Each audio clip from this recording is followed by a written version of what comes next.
Have you ever wondered what games you should keep or you should lose?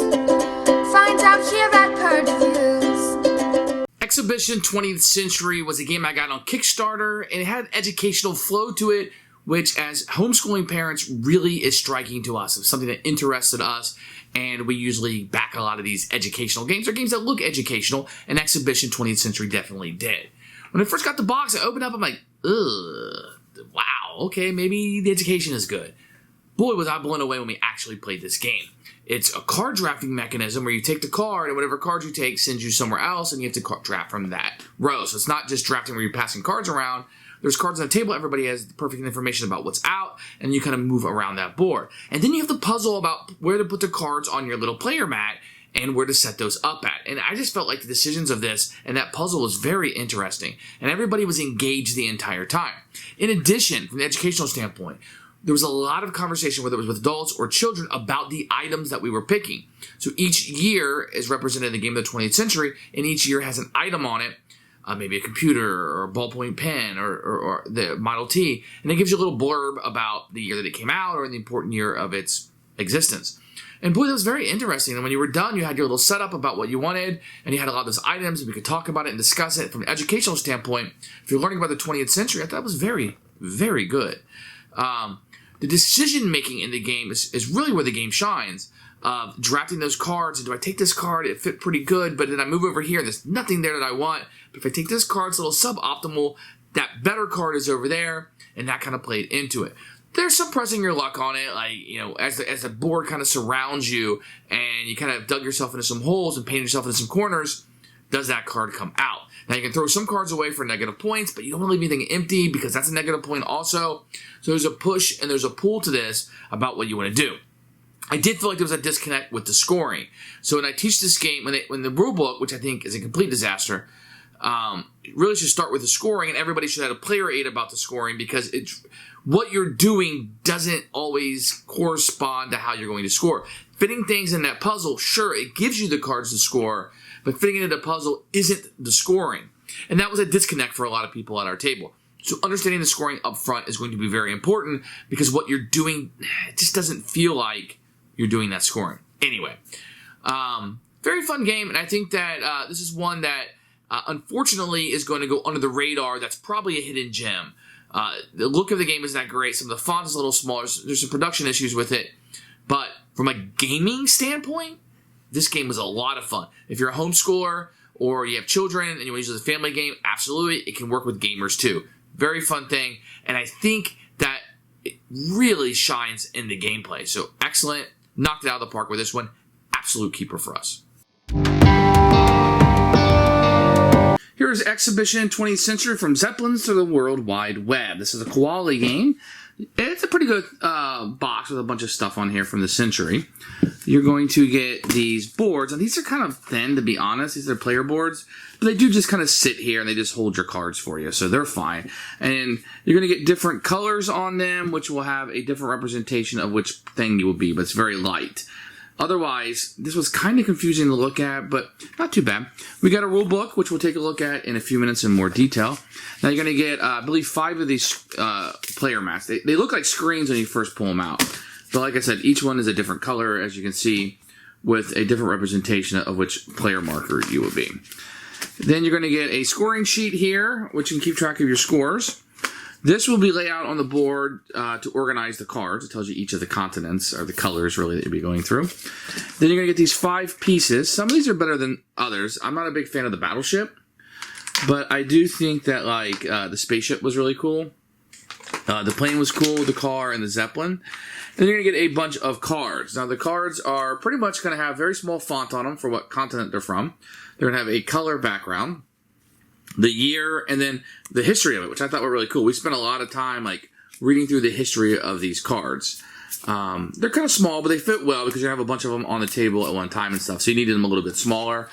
Very good quality. Didn't have any problem with that. I think the components, the insert, and everything was very nice. Good job. Here's the rule book with the picture of the front of the box. Now, the rule book I didn't think was very good at all. The game is very simple, but the rules were not very clear. Contents with no pictures, boo. You got a picture of setup, but I didn't know exactly when I first set it up, just to be honest, I didn't know what was what. So it took me a little while to figure out what component was what. And then you have an overview of how the game will work. It wasn't extremely clear, and this is where it gets a little unclear. The requirements for exhibitions. I didn't realize at first that all of them had to have these things. It was just really weirdly worded, and I didn't like it very much.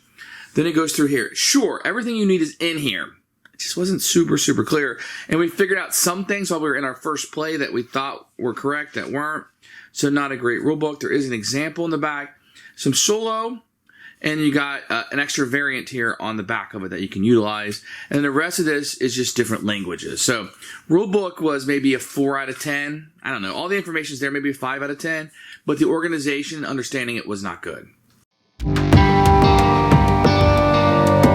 you're going to have the game set up. This is going to show you the different colors. And then you're going to have the cards put out 3 down for each of these. When the game starts, first player will be here, second player there, and third player there. On your turn, this is the side of the board that you'll have first. It's very easy. You're going to choose one of these cards, which you will put on your player board. I'll show you that in a second. Then you will move to the color listed here. So this is an Africa card.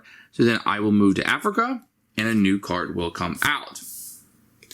Next player would be blue. They would go, and they would choose one of these cards. Let's say they wanted to choose this North American card. They put on their player map, which I'll show you how to do in a second. Then they would move to the North America spot, and a new card would come out. Then it would be the spaceship person's turn. They would choose a card. Let's say they wanted to choose 1956. They would choose this card, put it on their player map, move down here to Oceania, and then they would go. And this would continue with the battleship going, then this one, and then this one.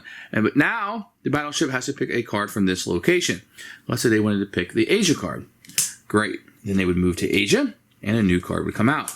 This would continue until everybody has filled up their board, or there are no cards left. So let me show you what you do with the cards after you draft them in this manner. So each player is going to have a player board. When you take a card, you must immediately put it anywhere on this board that you will like. I'm going to deal with this over here first. If you take a card and you don't want to play it anywhere for whatever strategic reason, you can place it upside down over here. It will be worth -1 point at the end of the game. Once it's placed here, it can never be placed on this board.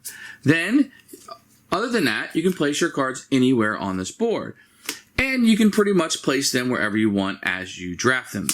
There are a few rules that are in play here that I will go over now. So, at the top, you want to just put them in ascending order. So I could not put 1972 before 1943.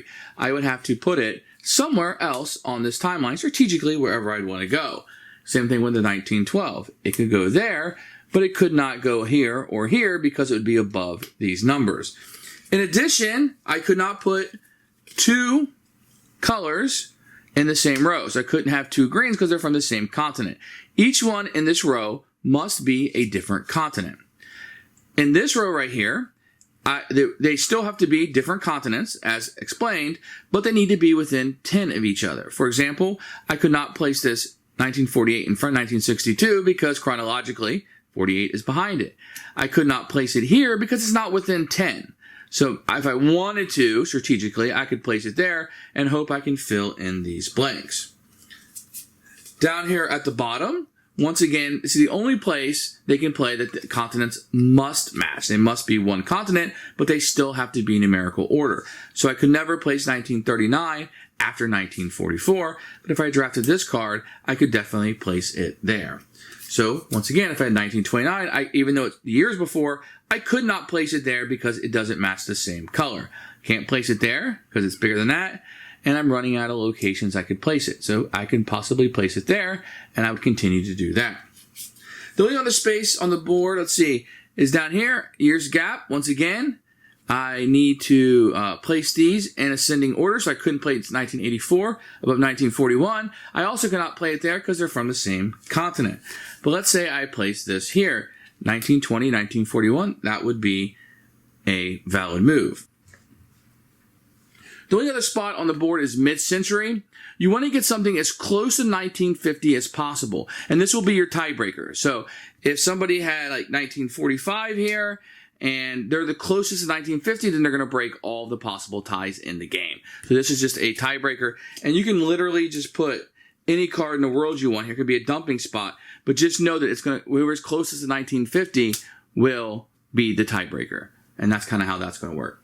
Now, there is a wild card in the game called 1945, and what it allows you to do, it does have a year on it, but it says world, so it can be any color. So I could place it here if I wanted to.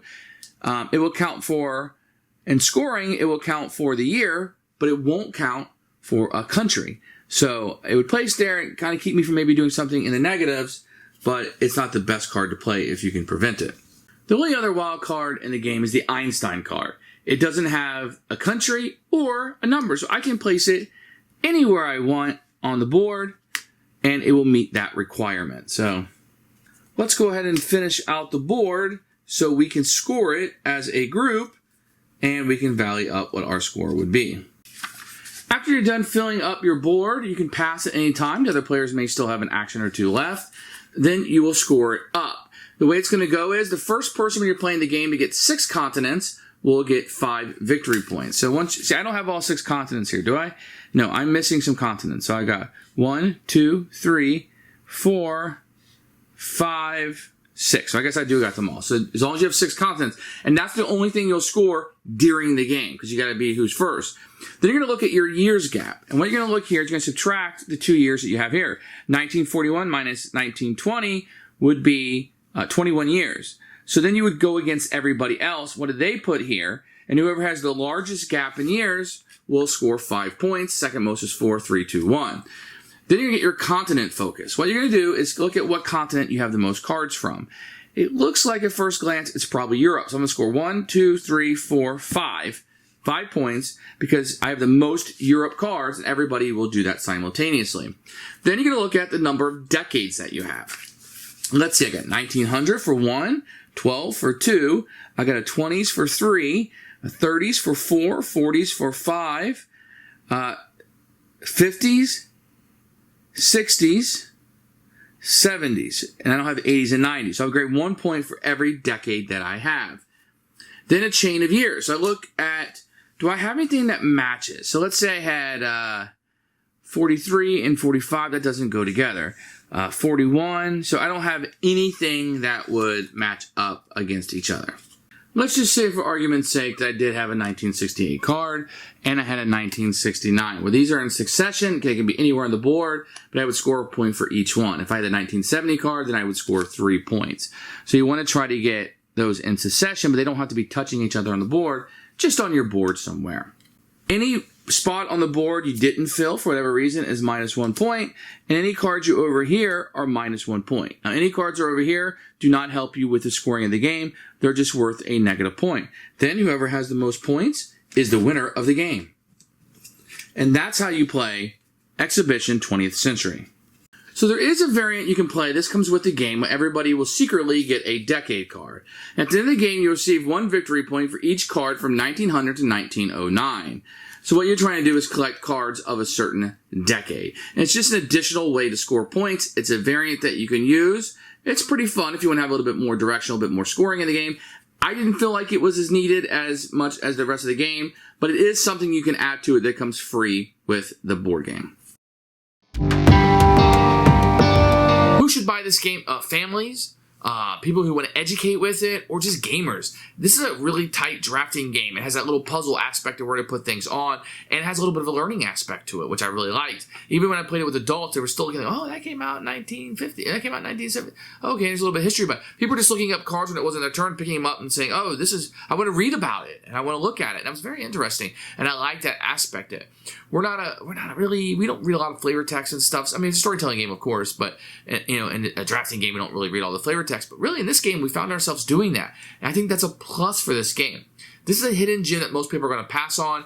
If you're looking for a drafting game with that kind of aspect of the time, the 20th century, this one knocks it out of the park. Easily a keeper for us.